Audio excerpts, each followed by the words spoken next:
I am so honored to and privileged to discuss Mark Houston today, who has been selected as a 2023 AMA Fellow. I nominated Mark along with my colleague or our colleague, Mike Hutt, Professor Emeritus at Arizona State University. And Mark was also endorsed by a large number of our colleagues, and I really appreciate their support. But we all feel the same way about Mark, and they were glad to sign on to the letter. Mike and I have known Mark for nearly 35 years. Mark was a doctoral student at Arizona State University, and both Mike and I were professors there, and we served on his dissertation committee, and Mike served as the chair. And, you know, we are so proud of Mark and his accomplishments. He is a thought leader in our discipline, as you know. He's an incredible educator, and he gives so much of himself to our discipline, and in particular to AMA. And I'm going to just share some of those insights with all of you today, and why Mark was so deserving of this very special designation of AMA Fellow. First of all, Mark received his PhD in 1995, and he has really distinguished himself as a leading scholar in both business-to-business marketing and in the business-to-consumer domains. Some of the work that he's done, he's centered on the interdependencies of business-to-business relationships, strategic innovation and outcomes in the entertainment industry, so quite a different avenue. And also, most recently, he's doing some work in the sharing economy. Across all domains, Mark's work is distinguished by several features. He always studies topics that we like to say that matter. They're theoretically important, but they're managerially relevant. And I love that about Mark's work. Second, he's incredibly innovative. He finds the methodologies and the techniques and the whatever he needs to study the research question at hand. So that's a distinguishing feature as well. And then also a lot of the work that he does spans disciplinary boundaries. So he's creative in that sense too. So he's won several very important paper awards, including the Lewis Stern Award. He's received the paper for his pre-release consumer buzz paper from JAMS, and the Malin Award for lifetime contributions in motion picture research. He's served on editorial review boards, as you know, and also as co-editors.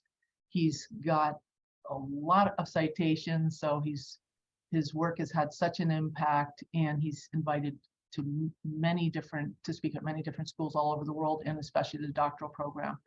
One of the things, though, in Mark's career that I think distinguishes him beyond his research is his service and his giving back.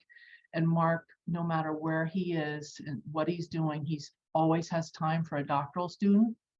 He always has time to be a mentor, a friend, a colleague. He always gives people the benefit of the doubt, whether if he's as an editor, he's understanding, he's encouraging, he helps shape the future scholars in our discipline. I can't say enough about Mark in that regard. So he has this research career, which is tremendous, but he has never lost sight of really what drives him, and that is helping other people. In addition, this is an AMA Fellow Award. He's given so much to the American Marketing Association. He started in 2001, chairing different tracks in the AMA conferences. We also together in, I think in 2005, we co-chaired the Summer AMA. Mark also served on the Academic Council during a very formative time.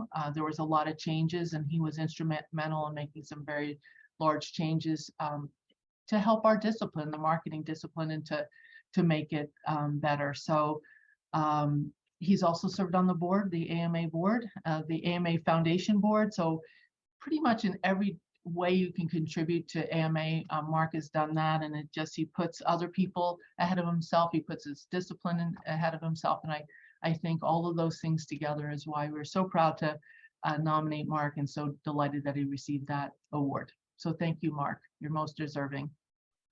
Beth, thank you so much.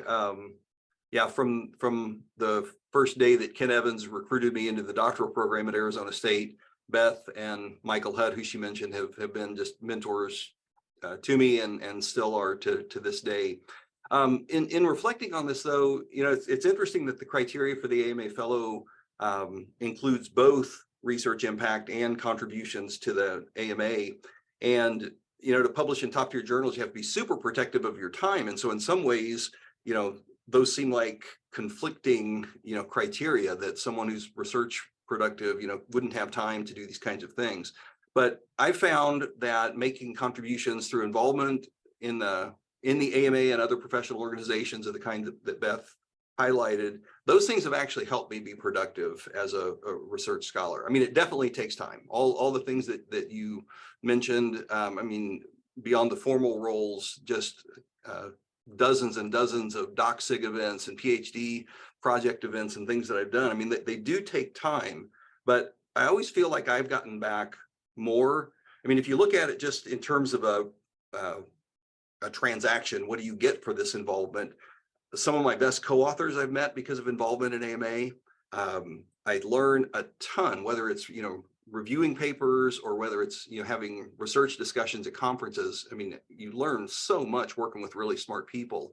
I find it incredibly motivating. The work we do is often so solitary, and the chance to work with such great people through engagement in AMA, I just come back from these events just fired up, either with new ideas or just with the motivation to really push on with the project. And then the opportunities I've had just to grow as a leader, that AMA really helped me realize. I mean, I'm so thankful for those things. But those are practical benefits, and really beyond that, maybe more importantly, just the people that I've gotten to know during that time. They're not just colleagues, work colleagues, but they've become really, I think some of the dearest personal friends that I have. And beyond that, I think I've really found my passion. Beth, as you pretty accurately summarized it, I mean, I truly love research, but my greatest personal joy comes from working with younger scholars and seeing them succeed. And so before I conclude, I just, the AMA asked us to kind of share a few words of wisdom or whatever. Not having any words of wisdom, what I want to share is don't think about being engaged in the discipline as something that's going to take away from your research. It will take time, but it is incredibly valuable to you. It's going to change who you are as a person. It's going to give you opportunities. And so my advice is to say yes when those opportunities come around, and not just say yes, actually seek out those opportunities to be engaged. I think the effort to benefit ratio is positive in many ways. Let me conclude by thanking three groups of people. My career, anything I've accomplished has been accomplished with and because of other people. And so some of those, first, I guess I'd note the ASU connection there. I had just such a great group of fellow PhD students during that time. And then Beth, Mike, Peter Reingen, and the rest of the ASU faculty, Mary Jo Bittner and others, were so supportive and just role modeled what this career should be about. Second, there are just a range of friends that I've made through this journey. Some are co-authors, some are just people I've worked with on council or people I've gotten to know through conferences and events. I made a list. I know I'm going to leave out some people, but just briefly, Torsten, Colleen, Lance, Chris, another Chris, Elena, Rob, Hari, Shane, and Christine, Alina, Rick, BJ, John, Ram, Rashika, Sandy, and Robin. By the way, I'm thrilled that Sandy Japp and Robin Coulter are also being inducted as fellows. We spent a lot of time working together on academic council, and that was just a wonderful time. Kelly, Katie, Cynthia, Mike, Tom. I have to acknowledge the late Ed Bond. Many of us are still grieving the loss of Ed, but just many others as well. I'm grateful to Bob Leone and my colleagues at TCU who make coming to work every day a fun place to be. Finally, anybody who's ever published research knows that our families make really big sacrifices for us to do what we do. And so I want to say a special thank you to my wife and best friend, Nancy Houston. I should acknowledge that at Arizona State, we had one stats class together in grad school, and Nancy outscored me. So just so she knows, I said that. But thanks to Nancy and to our 4 kids, John, Elise, Will, and Shane. So again, thank you, Beth, for your kind comments. Thank you to the AMA and the selection committee. I'm honored to be an AMA fellow. Mark, congratulations. All right, thank you.